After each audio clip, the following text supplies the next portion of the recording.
Chef Ann, kain po tayo. Wala akong rice. Ito lang ang kakainin ko kasi wala na ako dito. I mean, aalis na ako mamayang gabi. May flight.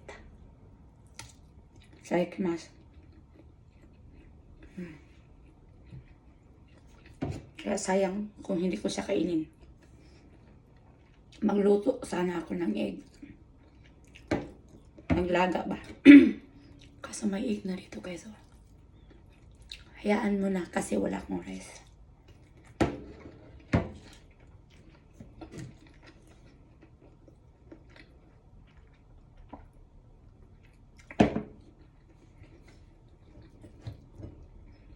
Wala akong pipino ngayon.